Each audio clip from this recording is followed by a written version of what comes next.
그 메시아로 어떻게 완전한 위로와 회복을 이루어 주실지 하나님은 말씀해 주고 계십니다.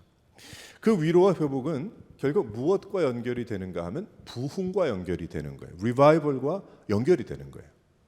그래서 우리는 쭉 보게 되면 왜 거기까지 그렇게 나왔는가? 왜 위로와 회복이 부흥과 그 부흥이 결국은 예수 그리스도를 통해서 이루어진다라는 그 말씀을 하나님이 하고 계시는가 보게 되면 그들이 죄로 인해서 실은 얻은 심판이죠. 하나님의 사랑을 무시했고 하나님을 떠났고 하나님을 배반했고 하나님의 말씀을 따르지 않았어요. 그래서 그들은 하나님의 백성들이라는 문패를 달고는 있었지만은 하지만 그들은 하나님을 떠나서 한 사람들이에요. 그래서 하나님께서 계속해서 믿음의 사람들을 보내주셨고 깨우쳐 주셨지만 그들은 조금 나은 듯 하다가 또다시 돌아가는 그러한 일이 번복됐고 그래서 결국은 하나님께서 그들을 완전히 고쳐놓으시려고 그들에게 어려운 그 길을 걸어가게 하십니다. 그래서 북이스라엘은 벌써 날아갔고 남유다가 남았는데 그래도 그 남유다가 북이스라엘보다 나았다고 하지만 남유다도 별반 다를 것이 없는 그런 사람들이었어요. 그래서 그들이 애굽으로 도망을 가고 또 어디로 도망가고 그 잠깐 동안에 히스기야 왕을 통한 그 부흥이 있었지만은 결국은 그들이 또다시 하나님을 멀리하는 그 일을 통해서 결국은 바벨론에 그들이 다 포로가 되고 흩어지는 그러한 일들이 일어날 것이라고 이제 하나님은 벌써 말씀해 주셨죠. 그럼 거기서 끝이 나는가? 그것이 아니라 하나님의 사랑은 그들을 그대로 두시지 않았어요. 결국 하나님의 목표는 무엇인가? 목적은 무엇인가였는가 하면 그들을 새롭게 해서 부흥케 하시고 새로운 모습으로 원래 모습으로 돌려놓으시기 위해서 그들을 그렇게 몰고 가셨다는 것이죠. 마치 지금 혼란 가운데 있는 현 세대의 크리스천에게 주시는 그 말씀입니다. 우리에게 주시는 말씀이에요. 우리에게 주시는 위로와 회복의 말씀이에요. 우리는 위로와 회복까지만 생각하고 편하고 또다시 그저 내가 원하는 대로 살아가고자 할지 모르겠지만 그것이 아니라 하나님은 이 위로와 회복을 통해서 진정한 부흥을 경험하라고 말씀하고 계시는 것입니다. 지금 보게 되면 얼마나 모든 것이 형편이 없어졌습니까? 도덕은 땅에 떨어졌고 이 세상 사람들이 기준한 그 기준도 못 미치는 그런 가운데 있고 법칙도 없고 기준도 없는 그런 세상에 우리가 살고 있죠. 물질이 우선이 되고 인간의 존엄성과 참 앞으로의 세상을 전혀 염려하지 않는 듯한 그러한 모습 속에 우리가 살아가고 있는 것입니다. 오직 자신이 원하는 바, 내가 기뻐하는 것, 내가 원하는 것을 추구하며 따라가면서 나아가고 있는 가운데 있습니다. 영적인 타락은 이루 말할 수가 없죠. 지금 상태, 이 이사야 때의 사람들과 비교해 보게 되면 개인적인 그 타락이 얼마나 심합니까? 영적으로 삶의 목표가 없어지고 하나님을 바라보는 것이 없어지고 하나님을 의지하는 것이 없어진 그러한 개인의 그 영적인 모습 우리가 잘 보고 있죠. 믿는다고 하는 사람들까지도. 또한 교회의 타락이 어떻습니까? 비전이 없어지고 부르심이 연약해지고 또 그것이 중요하다고 여기지 않는 그러한 가운데 있지 않습니까? 우린 그런 것들을 너무 많이 보고 있죠. 성경이 없고 말씀이 없는 것 같은 그러한 세상에 우리가 살아가고 있습니다.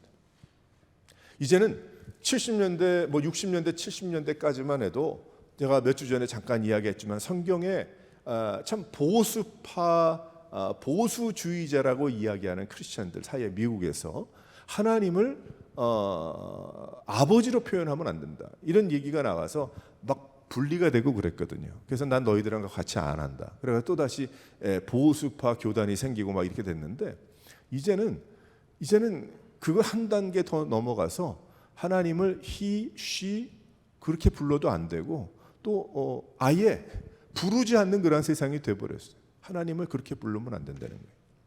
그래서 하나님을 아버지라고 부르는 것이 잘못이다라는 세상에 우리가 살고 있는 거예요. 지금 현재 아버지, 하나님 아버지라고 부르는 것조차도 눈치를 보면서 이것이 불러야 되겠는가 안 불러야 되겠는가 그런 세상에 우리가 살아가니 하나님 말씀이 어디에 있고 도대체 하나님의 말씀의 그 기준이 어디에 있는지조차도 알지 못하는 그러한 가운데 우리가 살아가고 있는 거죠. 왜 인간을 남성과 여성으로 지었고 왜 하나님이 남성이다? 그건 아니죠. 하나님은 영이시니 하지만 인간들로 하여금 아버지의 그 모습 가운데 하나님을 알아가라고 말씀하고 계시는 거 아니겠어요? 또 아버지가 그 하나님 아버지이신 것을 깨닫고 그 가정에 하나님의 말씀을 전달하는 그런 사람이 되라고 말씀해 주신 거 아니겠어요? 근데 그런 것은 다 소용이 없고 그저 왜 남성으로 부르냐 여성으로 부르냐 이 일에 이제는 더 이상 강단에서조차 성경 말씀도 우리가 함부로 읽을 수 없고 이 단어를 빼고 저 단어를 없는 것 같이 여기는 그런 세대에 우리가 살아가고 있는 거예요. 그러니까 이사야서 말씀에 나오는 온갖 심판에 대한 그러한 이야기들이 먼 이야기가 아닌 거예요. 지금 우리가 살고 있는 이때가 아닌가.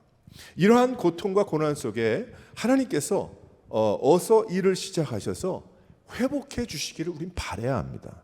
할렐루야. 그 마음이 있어야 됩니다. 우리 크리스천들은 이러한 세상을 우리가 보면서 안타까워할 줄 알고 이러한 세상이 이제 완전히 뒤바뀌어서 하나님의 놀라운 역사가 일어나고 부흥의 역사가 다시 한번 일어나서 모르죠. 하나님의 계획과 뜻이 내일 이 세상이 끝나는지 우린 모르죠. 하지만 우리의 마음속에 크리스천들 사이의 마음속에 우리들의 중심에는 그 바람이 있어야 된다는 거예요. 하나님 내일 오시옵소서. 내일 모레까지 하고 예수님 오시고 끝났으면 좋겠습니다. 그런 것이 아니고 그건 하나님께 맡기고 하나님만 아시는 것이니까 우린 관계없고 우리는 하나님의 놀라운 역사를 끝까지 하나님이 우리를 부르실 때까지 또 주님께서 오실 때까지 우린 그것을 기대하며 살아가야 하는 겁니다. 이스라엘 백성들과 같은 포로 생활은 아니지만 포로 생활과 같은 지금의 현실을 참 이길 수 있는 그것이 무엇일까? 부흥이라는 거예요. 근데 이 부흥은 어떻게 생겨나는가? 어떻게 오는가 보았더니 위로와 회복 가운데 일어난다는 것을 우리 이사야서 말씀을 통해서 알 수 있는 것입니다. 그 일을 위해서 오레곤 새로운 교회가 존재함을 믿으시기를 바랍니다. 하나님은 그들에게 위로하시면서 있어질 부흥의 역사를 설명하고 계시는 거예요. 이 위로와 회복을 통해서 지난주의 말씀에 의해서 위로와 회복을 통해서 있어질 부흥의 말씀 어떤 것이 있는가 보았더니 여러 개가 나와요. 17절부터 23절까지 말씀을 보게 되면 하나님께서 잔을 거두신다 그렇게 이야기를 하고 있죠. 여기에 잔은 무엇을 뜻하고 있는가 하면 심판의 잔을 뜻하고 있는 것입니다. 심판하실 수밖에 없는 그런 상황이죠. 그들은 스스로 심판을 자처했고 벌을 불러들였어요. 스스로 망하는 길을 택했습니다. 하나님을 멀리했고 하나님의 말씀을 무시했고 온갖 타락 가운데 생활했어요. 지금도 마찬가지. 하나님의 분노의 잔은 무엇입니까? 영원한 죽음입니다. 하지만 하나님은 영원한 죽음에서 그들을 위로하시고 살려주시겠다고 확신을 주고 계시는 것입니다. 이미 너무 많이 마셔서 그 진노의 잔을 너무 많이 마셔서 그들이 비틀거리고 있다고 그랬어요. 아마 이 세대의 크리스천들은 아닌지 이 세대의 모습은 아닌지 우리는 돌아봐야 합니다. 하나님은 영적인 분노의 잔 어쩌면 지금 그 분노의 잔을 우리 세대가 마시고 있는지도 모르죠. 왜 그렇습니까? 지금 다 잘 되는 것 같고 뭐 화성까지 가고 뭐 달나라까지 가고 뭐 우주를 바라보고 뭐 좋은 만환경 올려가지고 또 뭐 한다 이런저런 얘기. 뭐 이제는 사람들 몸속에 작은 칩을 집어넣어가지고 그 병을 다 발견해서 그 예전에 영화에서 나올 법한 그러한 일들이 곧 얼마 안에 이루어지는 잘 되는 것 같아요. 하지만 얼마나 인생이 곤고하고 얼마나 이렇게 무너지는 그러한 것이 눈에 보이는 그러한 세상에 우리가 살고 있습니까?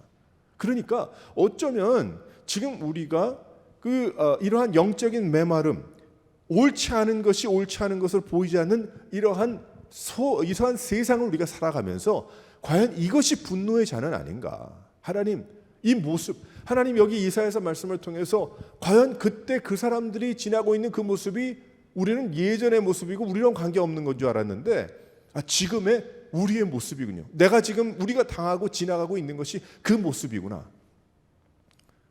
그러니까 크리스천들도 덩달아서 그렇게 되는 거예요.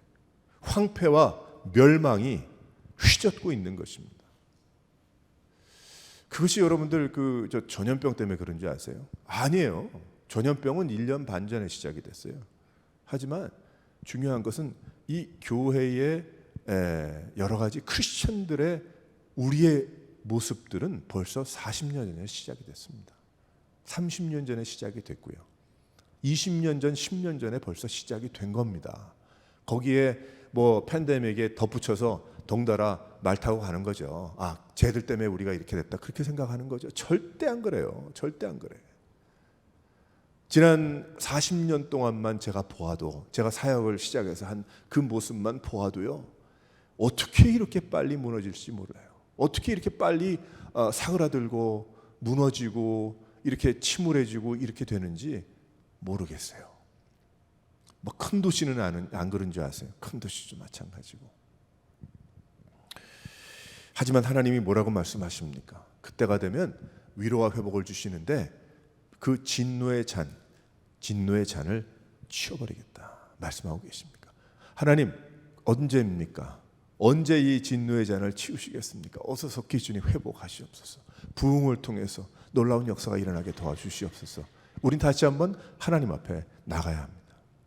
여기 또 한 가지가 52장의 2절에 보게 되면 목의 줄이 풀어진다, 그렇게 이야기를 하고 있어요. 여기 목의 줄이 풀어진다는 건 자유입니다. 자유. 이 위로와 회복을 통해서 자유가 이루어지는데, 스스로 목의 줄을 풀 수 있을 정도의 하나님께서 자유를 주신다는 거예요. 스스로, 아니 목이 지금 물이 매 있는데, 끌려가고 있는데 내가 스스로 풀 수 있는 정도의, 그러니까 붙잡고 있는 사람이 없다는 얘기죠. 내가 풀 수 있으니까. 은혜 받고 더 이상 세상의 포로가 되지 않는 인생이 되게 하신다는 거예요. 세상의 포로된 자, 세상에 이끌려 다니는, 영적으로 어둠의 세력에 끌려다니는 자, 마귀의 역사에 계속해서 속고 속아가는 그러한 인생들이 더 이상 속지 않을 것이다. 하나님은 그 마귀의 역사에서 자유케 하신다고 약속하고 계세요. 하나님은 얽매인 가운데 자유케 하신다고 말씀하고 계시는 것입니다. 바벨론의 억압에서 스스로 목줄을 풀을 수 있을 정도의 놀라운 은혜를 허락해 주시겠다는 거예요. 얼마나 귀한 위로와 회복입니까? 하나님은 부흥의 때에 스스로 나를 억압하던 그의 목의 줄을 끊게 하십니다. 벗어나게 하십니다. 부흥이 있을 때에 더 이상 그 목줄이 나를 끌어당기지 않도록 하신다는 거예요. 하나님께서 나의 영적인 중심의 위로를 통해서 회복해 주실 때에 어떤 역사가 일어납니까? 마귀는 물러가고 나의 목줄을 잡고 있었던 이 세상, 뭐 그 어떤 것, 내가 스스로 그것을 풀고 하나님 앞에 나갈 수 있다는 것이죠. 얼마나 놀라운 축복과 은혜의 시간입니까? 또 한 가지, 여기 3절 말씀을 보게 되면 속량된다, 속량된다 그렇게 얘기하죠. 속량된다고 이야기하는데 이것은 무엇인가? 돈 없이 종의 몸에서 자유의 몸으로, 죽음에서 생명으로 하나님의 능력을 경험하게 된다는 거예요. 하나님의 능력을 온전히 경험한다는 것이죠. 대가는 하나님이 지불하신다는 거예요. 대가는 하나님께서 다 페이하신다는 거예요. 더 이상 이제 내가 페이하지 않아도 된다는 것이죠. 하나님은 부흥을 맛보게 하시면서 하나님께서 주시는, 값없이 주시는 은혜로 자유하게 돼서 신분이 변경이 된다는 거예요. 신분이 다 바뀐다는 거예요. 이전에 내가 목줄이 메어서 포로 생활하던 그러한 인생이 이제는 하나님의 능력으로 생명이 생겨났고, 내가 내 힘으로 그 목줄을 풀고 이제 나는 종의 삶이 아니라 난 주인과 함께하는 그러한 삶을 살아가더라는 거예요. 나를 사주신 시민권이 바뀌었어요. 부흥이 있을 때에 신변에 큰 변화가 생기는데 신분이 바뀌어서 결국 모든 것이 바뀌어나가는 놀라운 역사를 경험한다는 거예요. 또 한 가지 여기 이야기합니다. 6절 말씀을 보게 되면 쭉 여기 귀한 말씀들, 이 말씀들을 묵상하면 너무너무 귀해요. 6절에 보게 되면 어떤 말씀을 주고 계시냐면 하나님이 하신 줄 깨닫게 된다. 그 모든 것 위에 하나님이 하신 것, 하나님의 백성됨을 깨닫게 된다는 거예요. 얼마나 귀한 것입니까? 내가 내 자신을 알아나간다는 거 얼마나 귀한 거예요. 하나님께서 이 모든 것을 이루신다는 것을 깨닫게 됩니다. 하나님을 알고 하나님을 보고 하나님을 듣게 된다는 거예요. 부흥의 때에 하나님의 위로와 회복을 통해서 부흥의 역사가 나의 중심의 나의 삶 속에 이루어질 때에 하나님께서 나에게 하시는 말씀이 들린다는 거죠. 놀라운 은혜입니다. 하나님의 주권을 보게 된다는 거예요. 하나님께서 하셨다는 것을 알게 된다는 것입니다. 하나님께서 인도하시고 보호하시고 역사하시는 것을 인정하게 된다는 거예요. 그러니까 무엇입니까? 주권이 바뀐 거예요. 내 중심인 줄 알았습니다. 세상이 중심인 줄 알았어요. 그런데 하나님의 주권이 보이고 하나님이심이 알게 되니까, 깨닫게 되니까 어떻게 돼요? 다 밖에 나가고 하나님이 보이더라는 거예요. 그래서 부흥을 경험하게 되면 하나님만 보게 되는 거예요. 그 은혜에 취하면 하나님만 보게 되는 것입니다. 하나님이 안 보입니까? 하나님이 안 들립니까? 그 인생에 부흥이 없어서 그래요. 중심에 부흥이 없어서 그래요. 왜 지금 우리가 살고 있는 이 세대에 이 인생들이 왜 이렇게 많이 타락했고, 믿는 사람들도 열정이 없어지고 열성이 없어지고, 교회들도 왜 그렇게 그저 사람들이 모인 곳으로만 그렇게 돼버리고 말았습니까? 그 이유는 부흥이 없어서 그런 거예요. 부흥은 어디에서 와? 하나님이 주시는 위로와 회복 가운데 있어지는 놀라운 결과가 무엇인가? 부흥의 역사라는 거예요. 같이 오는 거죠, 하나님께서. 그러니까 부흥의 역사가 일어나면 어떤 역사가 일어나요? 그 목에 있는 줄을 스스로 풀 수 있고, 내가 자유하게 되고, 내가 생명을 얻게 되고, 더 나아가서는 어떻게 됩니까? 하나님의 음성이 들리고 하나님이 보이고 하나님의 뜻을 알게 되더라는 거예요. 할렐루야. 놀라운 역사죠. 부흥의 역사인 겁니다. 또 여기에 보게 되니까 7절 8절에 어떤 말씀이 있습니까? 파수꾼이 일제히 노래한다고 그랬어요. 파수꾼이. 그 부흥의 역사가 일어날 때에, 위로와 회복과 부흥의 역사가 일어날 때 파수꾼이 노래한다.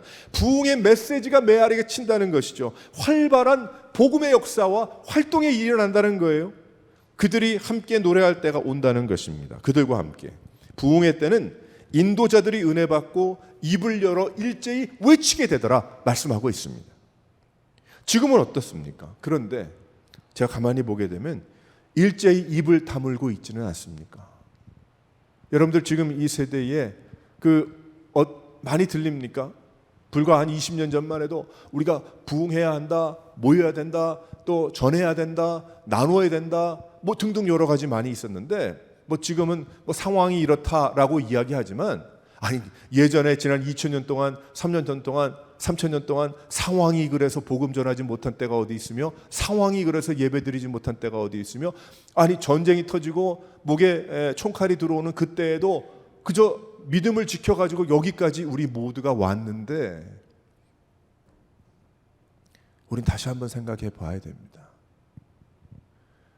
몇 주 전에 어느 분과 이야기를 나누면서 그런 얘기를 했어요. 야, 이전에 새벽에 새벽 예배를 드릴 장소가 없어서 밭에 나가서 무릎 꿇고 기도하던 그러한 때는 다시는 듣을 수도 볼 수도 없게 됐군요. 그렇게 얘기를 하더라고요. 왜 이렇게 됐을까요? 왜 이렇게 됐을까요? 종교개혁 500년 동안에 이렇게까지 마치 뭐 종교개혁이 해성이 몇백 년에 한 번씩 지나가야 되는 것처럼 뭐 그렇게 돼야 되는 것인가? 진정한 개혁이 필요하고 부흥이 필요한 거예요. 우리의 마음속에, 우리의 중심에. 우리가 그것을 준비하는 삶을 살고 그것을 갈급하는 삶을 살아야 돼. 그게 아니면 그냥 종교 생활하다 끝나는 거예요. 교회 찾아다니다 끝나는 거예요. 그냥 예배 시간 그것으로 끝나는 거예요. 아닙니다. 그게 아니죠. 우리의 삶으로 하나님을 의지하고 하나님을 사모하고 하나님을 바라보고 주님의 음성을 듣고 깨닫고 은혜를 받고 그러고 살아야 되겠죠. 뭐 내가 활동을 많이 할 수는 없을지도 몰라요. 상황에 따라. 근데 그게 중요한 게 아니고, 중요한 건 내가 하나님을 정말 사랑하고 있는가? 내가 하나님을 정말 의지하고 있는가? 내가 하나님을 정말 사모하는 그러한 마음으로 살아가고 있는가? 이 나라는, 이 세대와 이 문화는 거꾸로 가고 있지만, 하지만 내 마음속에 있는 하나님을 바라보는 그 마음은 변치 않고, 나는 힘이 없지만 하나님은 힘이 있으시니, 능력이 하나님이시니 주님께서 모든 일을 이루시고 부흥케 하실 것이라는 그 소망을 갖고, 물이 바다를 덮은 같이 이 온 세계가 하나님을 인정하는 것을 덮을 때가 주님 언제입니까? 라는 그 소망과 그 사모하는 마음과 기대하는 마음과 갈망하는 마음이 있어야 한다는 것입니다. 할렐루야. 우리 크리스천이라면 그걸 가지고 있어야 되는 거예요. 그게 없으면 안 되는 거예요. 근데 그것은 프로그램으로 되는 거 아니고, 그것은 사람 숫자로 되는 것 아니고, 그것은 어떤 무엇으로 되는 것이 아니고, 그것은 하나님의 영으로 되는 거예요. 하나님의 성령의 인도하심과 역사하심과 은혜를 주심을 통해서 이루어짐을 믿으시기를 바랍니다. 진짜 신앙을 가져야 되는 겁니다. 진짜 믿음. 또 한 가지 여기 말씀을 계속해서 보게 되면, 그래서 보면 하지만 엉뚱한 이야기로 오히려 귀를 닫게 하는 경우들이 너무 많이 있죠. 이 세대의 파수꾼들이 어디에 있습니까? 우리 다시 한번 돌아봐야 합니다. 부름받은 자들의 찬양, 진정한 예배, 복음의 메아리, 복음 선포가 일어나야 함을 믿으시기를 바랍니다. 그 일들이 일어나야 돼요. 과거에 어느 분이 6.25 사변이 터졌는데 피난을 가면서 가기 전에 막 어수선해지니까 그분이 찬송가, 성경책도 그렇지만 찬송가 가사를 그렇게 외워가지고 갔대. 자기가 좋아하는 찬송가 가사를 막 외워가지고 그랬더니 하나님 피난 가서 뭐 아무것도 없잖아요. 어려운 가운데. 근데 찬송가 성경책도 없고 그러니까 하나님 말씀은 또박또박 다 기억이 나면 좋지만 쉽지 않은데 찬송가는 쉽잖아요. 그 은혜가 됐던 찬송가들이 있나 봐. 그 찬송을 부르면서 그 모든 어려움을 이겼다는 그러한 고백을 들은 적이 있어요. 우린 다시 한번 하나님 앞에서 세대와 문화와 상황에 이끌려가는 신앙이 되면 안 되고 우리는 믿음으로 승리해야 됨을 믿으시기를 바랍니다. 우리는 믿음을 가지고 생활해야 합니다. 하나님 이때입니까? 우린 찬양하고 선포하고 실은 지금 더욱 뜨겁게 우리가 실은 모여야 되는 거예요. 함께 모인다는 게 꼭 이렇게 모인다는 것뿐이 아니고 여러 가지 방법이 있잖아요. 모일 수 있는 방법이 온라인 예배도 모이는 거고 여러 가지 많이 있잖아요. 우린 더욱더 열심히 엎드려야 하고 더욱 열심히 갈망해야 하고 기도해야 되는 거예요. 지금 현재 우리가 이런 것이 다 지나간 다음에 모든 것이 다 편해졌다. 그러면 열정이 되살아날 것 같으세요? 아니 지금 이런 상황에 형편없는데 아니 나중에 더 편해지면 더 편해질까? 편해지면 돌아오지 않습니다. 우리 인간이 그렇잖아요. 어렵고 힘들고 나의 많은 그 제목들이 있을 때에 하나님 앞에 갈망하게 되죠. 근데 이제는 그런 제목이 있어도 무릎 꿇고 갈망하지 않더라고. 하나님을 바라보지 않더라는 거예요. 그게 큰일이라는 거예요. 기회인데. 또 한 가지 있습니다. 여기 보면 12절에 보면 하나님이 너희 앞에 뒤에서 호위하신다. 부흥의 때에 하나님께서 너의 앞과 뒤에서 보호하신다고 했어요. 도망하듯 다니지 아니할 것이라. 하나님이 함께 하심을 알기 때문에. 그리고 13절 오늘 안 읽었지만 13절에서 15절을 보게 되면 하나님은 이스라엘 백성들에게 이 모든 것을 스스로 오셔서 이루신다. 내 종이라고 하시면서 하나님께서 이제 메시아를 보내주셔서 예수 그리스도를 통해서 이루어 주심을 말씀하고 계십니다. 그것이 바로 이사야서 52장까지의 위로와 회복을 통한 부흥인 거예요. 그러니 이게 얼마나 놀라운 약속입니까? 근데 이 약속이 떨어졌어요? 아니에요. 지금도 우리와 역사하십니다. 믿으시기를 바랍니다. 함께 하신단 말이에요. 우리가 믿는단 말이에요. 그래서 자 그러면 11절로 돌아가면서 11절로 그러면 우리가 어떻게 해야 되겠는가? 우리가 이 위로와 회복을 또한 부흥을 준비하고 기대하고 맞이한 그러한 인생으로서 어떻게 살아야 되겠는가? 세 가지가 있어요. 첫 번째로 한번 다 같이 읽어보도록 하겠습니다. 첫 번째로 시작. 떠나라고 하세요. 떠나라. 무엇에서 떠나라고 하시는가? 11절에서 보게 되면 거기서 나와라 그 말씀을 하시죠. 그것이 어디입니까? 그것은 바벨론에 포로된 것이 아닙니까? 도저히 스스로 나올 수 없는 곳입니다. 갇혀 있는 곳입니다. 그러나 하나님은 그들을 놓아주신다고 하셨어요. 얼마나 귀한 은혜입니까? 갇혀 있는 곳. 그러나 하나님은 그들을 놓아주신다 하셨는데 하나님은 우리들에게 거기서 나오라고 하셨어요. 그러면서 뭐라고 말씀을 하고 계시냐면 부흥이 있다고 말씀을 하고 계십니다. 나오라고 하셨어요. 거기서 나와야 한다고 합니다. 거기가 어디입니까? 여러 가지가 있죠. 우리의 상황 먼저 생각을 해보게 되면 그 상황에서 나오라고 하고 계세요. 전염병으로 인한 두려움? 그럴 수 있습니까? 그럴 수 있습니다. 마스크를 쓰지 말라는 것이 아니라 하나님을 바라보라는 거예요. 하나님의 회복을 간구하라는 거예요. 거기서 나오라는 거예요. 두려움에서 갇힌 것에서 상황 가운데 내가 더 이상 여기서 자유할 수 없다, 나갈 수가 없다라고 생각하지 말고 거기서 나오라는 거예요. 스스로 목에 있는 줄을 풀고 나오라는 겁니다. 하나님께서 그렇게 해주셨다는 거예요. 낙심에서 나오라는 것입니다. 경제적인 낙심과 관계적인 낙심과 육신적인 낙심과 얼마나 많은 그런 낙심들이 우리를 괴롭게 합니까? 우리가 하루 중에도 낙심할 때가 얼마나 많이 있습니까? 하지만 뭐라고 하나님께서 말씀하시는가 하면 거기서 나오라는 거예요. 낙심에서 나오라는 거예요. 나올 능력과 상황을 다 주신다는 거죠. 하나님께서 주셨다는 것입니다. 우리에게는 다시 돌아가지 말라는 거예요. 우리에게는 그 말씀이죠. 어디에서 나오라는 이야기입니까? 게으름에서 나오라는 거예요. 아니란 상황에서 나오라는 것입니다. 좀 더 편했으면 좋은데, 좀 더 길었으면 좋은데, 좀 더 넓었으면 좋은데 거기에서 나오라는 거예요. 아니란 상황에서 거기서 나오라고 하십니다. 부흥을 준비하려면요. 부흥과 함께 가려면 죄악에서 나오라고 하십니다. 더욱 갇혀있게 하는 것들이 있죠. 우리로 하여금 더욱 갇혀있게 만드는 그러한 일들이 있죠. 거기서 나오라는 거예요. 하나님으로부터 나를 멀게 하는 것들로부터 나와라. 거기서 떠나라. 그 말씀을 하고 있는 것입니다.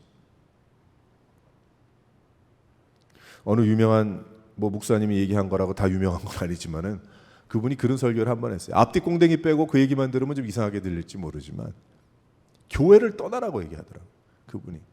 그 앞뒤 이야기가 있습니다. 그리고 그 얘기를 하겠지만 그런 교회라면 교회를 떠나라라고 이야기하더라고요. 존 파이퍼라는 목사님이 그런 얘기를 했어요. 떠나라는 거예요. 하나님을 의지하고 하나님을 바라보고 하나님을 사모하고 은혜를 기대하고 하나님의 말씀이 선포되고 또 말씀을 선포하고 그것이 아니면 떠나라는 거예요. 죄를 짓지 말라는 거예요. 우린 다시 한번 하나님 앞에서 이 부흥을 기대하고 위로와 회복을 주신 하나님의 놀라운 그 은혜를 따라서 살아가면서 우리는 어디에서 떠나야 되겠나 잘 바라보면서 보여요. 믿음 생활 여러분 정도 하셨으면 눈에 보일 거예요. 내가 어디에서 떠나가야 될까? 떠나서 믿음으로 나갈 수 있는 여러 성도들 되시기를 주님의 이름으로 축원합니다. 두 번째로 보게 되면 한번 다 같이 읽겠습니다. 시작. 스스로를 지키라고 하십니다. 떠나고 부정한 것을 만지지 말라 하셨어요. 부정한 것 만질 일이 얼마나 많겠어요. 다른 나라 하나님을 알지 못하는 그 나라에 죽은 것도 만지면 안 되고 지나가면 안 되고 또 그들은 안식일도 지켜야 되겠고 여러 가지 많이 있는데 먹는 것 많이 있겠죠. 그것이 무엇이 부정한지를 알아야 되겠죠. 사도 바울은 자신을 쳐서 하나님 앞에 복종케 한다는 고린도 교회를 향한 그 메시지를 통해서 모든 것이 가하지만 자신이 죄에 빠지지 않게 되려고 발버둥 친다고 이야기했어요. 사도 바울이 스스로를 지키기 위해서. 믿음 생활 누가 지켜줍니까? 내가 지켜야죠. 누가 지키게 만들어줍니까? 먹으면 다 목줄이 있어가지고 체인 걸어가지고 그래야 그게 신앙생활 쫓아가야 신앙생활. 그게 아니죠. 내 스스로 다 풀어주셨는데 하나님이 주신 참 아름다운 자유의지를 가지고 그리고 주님을 위해 살아가는 거죠. 스스로를 지키는 거예요. 자신의 삶의 벽을 자꾸 쳐나가는 것이 아니지만 이스라엘 백성들은 조심치 않으면 부정한 것을 만질 수밖에 없었어요. 우리도 마찬가지입니다. 우리가 노력하지 않고요. 스스로를 지키지 않으면 내 신분이 무엇인지를 제대로 알지 못하고 살아가면 그냥 그저 그 자리가 그 자리고 또 거기서 거기고 그저 신앙에 성숙이 없어요. 예수를 믿는다고 해도. 그래서 우리는 스스로를 지켜야 돼요. 하나님의 전신갑주를 입고 성령의 검으로 말씀의 검을 가지고 우리가 나아가며 우리가 살아갈 때에 하나님께서 우리에게 놀라운 은혜를 주시고 그리고 우리가 하나님이 기뻐하시는 그런 인생을 살아가게 되는 것입니다. 스스로를 지켜야 되는 거예요. 하나님의 말씀으로 내가 내 스스로를 지켜나가는 거죠. 공격받지 않도록. 쉽게. 우리 사람들 얼마나 연약합니까? 교회도 이렇게 보게 되면 다 다르지만 사람들이 다 다르지만 어떤 분은 그래요. 내가 이 교회 40년을 다녔는데 절대 뭐 이렇게 얘기하는 분들도 계시거든요. 40년이란 기간이 그의 믿음이 흔들리지 않도록 만드는 게 아니고 그 기간이 만드는 게 아닙니다. 그럼 뭐 어디 한인회 가서 40년 다녀서 한인회 40년 빌딩 지켰다고 하죠. 근데 그런 게 아닌데 어쩌다 보니까 그쪽으로 빠지고 말았어요. 그게 아닙니다. 믿음과 신앙은 우리가 하나님 앞에 내가 하나님이 기뻐하시는 살아계시는 하나님이잖아요. 살아계시는 하나님을 떠나지 아니하고 하나님을 배반하지 아니하고 주님을 사랑하는 그러한 마음을 떠나지 않기 위해서 계속해서 주님을 생각하고 주님을 바라보면서 나아가는 그러한 인생을 뜻하고 있어요. 스스로 지킬 수 있기를 바랍니다. 세 번째, 마지막으로 한 가지 더 있어요. 한번 다 같이 읽어봅니다. 시작. 쓰임받기에 부족함이 하십니다. 정결하여 쓰임받기에 부족함이 없게 하라. 왜 그럴까요? 11절 말씀 보면 주의 일을 감당할 수 있도록 여호와의 기구를 메고 갈 수 있도록 이야기했죠. 하나님이 원하시는 여호와의 기구는 무엇입니까? 부르심이죠. 복음입니다. 이 세대를 짊어지고 가야 할 그러한 인생들의 우리 모두는 그래서 하나님은 반대로 우리가 보게 되면 부흥을 경험해야 된다는 겁니다. 부흥을 기대해야 된다는 거예요. 부흥케 되려면 하나님의 위로와 회복이 무엇인지를 제대로 알고 그 위로와 회복을 통해서 새로운 인생이 되고 부흥을 통해서 하나님의 은혜로 새로 빚어져서 개혁된 그러한 인생으로 나가야 한다는 것입니다. 그때에 어떻게 돼요? 여호와의 기구를 메고 갈 그러한 인생이 된다는 거죠. 그래서 우리는 정결하여서 쓰임받기에 부족함이 없게. 우리가 어디 가나 지금 이 교회에도 보게 되면 뭐 사인하는 것은 더 이상 없는데 세니타이저가 뭐 여기저기 있어요. 이제는 처음에는 그 세니타이저가 막 구하지를 못해가지고 우리가 작년 초에 얼마나 고생을 했습니까? 그런데 이제는 막 널린 게 여기저기 다 있잖아요. 그래서 그 어디 가나 바르고 뭐 얼마나 그게 균이 죽는지 그 잘 모르겠지만 뭐 그래도 하잖아요. 왜 그렇게 합니까? 깨끗하게 되려고. 내가 바이러스를 얻지 않으려고. 병을 얻지 않으려고. 우리는 어떻게 해야 될까요? 우리는 또다시 은혜 받고 또다시 은혜 받아야 할 줄 믿습니다. 우리가 그래서 주일날 모이고 또 새벽 기도에 올 수 있으면 또 모이고 또 여러 가지 그 계획들 우리가 주중에도 뭐 모일 수 있으면 모이고 뭐 지금은 예전처럼 잘 모이진 못하지만 하지만 우리 마음속에 우리가 그 마음 중심에 은혜 받고자 하는 주님의 전에 나와서 예배할 때에 부흥을 기대하고 그 부흥을 맛보고 은혜 가운데 뜨거운 중심으로 또다시 살아가고자 그게 세니타이저죠. 그렇죠. 세상에서 뭐 혹시라도 깨끗게 하고 나오는 거 아니겠어요? 여기 나와 있는 여기 물두멍이 실은 여기 나와 있는 순서로 따지면 여기 나와 있는 게 아니지만은 성전의 성막에 들어갔을 때에 성소에 들어가기 전에 거기에 손을 닦고 들어가는 거 아니겠어요? 물두멍 아니겠어요? 왜 물두멍이 필요해요? 정결하게 되기 위해서. 우리 주님 앞에 이러한 모습들, 그래서 하나님과 늘 그 튜닝이 되고 말이에요. 피아노도 조율을 안 하면 얼마나 듣기 싫습니까? 기타도 마찬가지지만 하나님 영적인 하모니를 이루고 주님과 함께 주님이 나와 하모니를 이루는 게 아니고 주님 말씀하시고 나는 거기에 하모니를 맞춰드리는 거죠.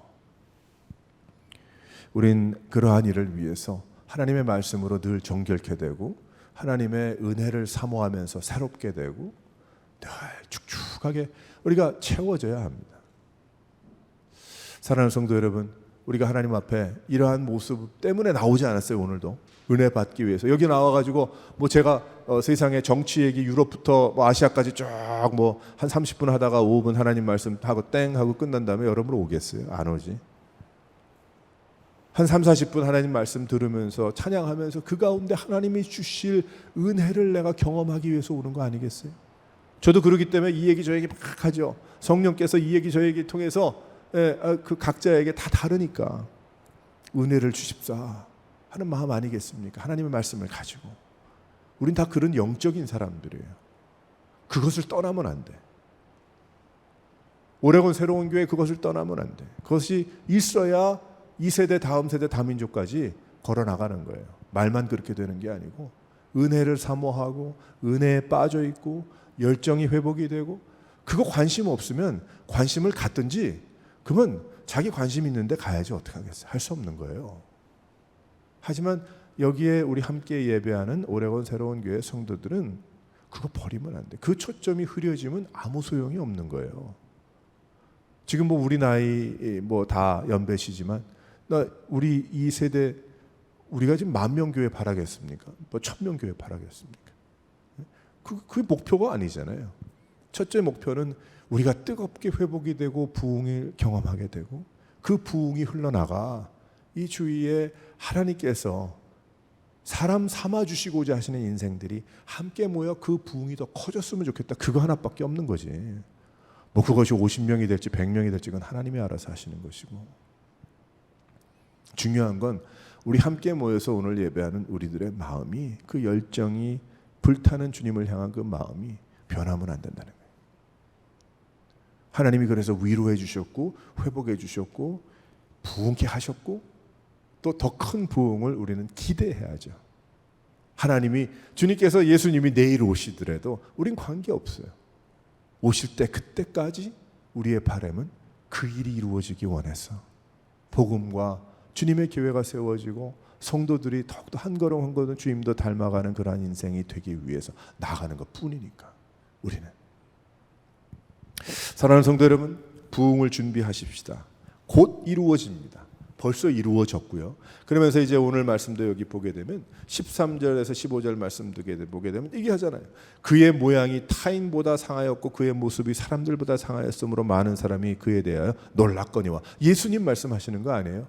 오실 예수님 600년 전에 벌써 말씀해 주신 거예요. 하나님께서 그 백성들에게. 그리고 53장 이제 다음 주에 우리가 하겠지만은 여기 예수님에 대한 그 모습 그냥 그대로 다 나와 있잖아요. 참 놀라운 약속이죠. 그 약속이 이루어졌고 또 우리에게는 어떻게 돼요? 이루어진 약속이 우리에게 놀랍게 역사되고 있다는 거예요. 주님 다시 오실 때까지, 또 주님이 우리를 부르실 때까지, 땅 끝까지, 그때까지.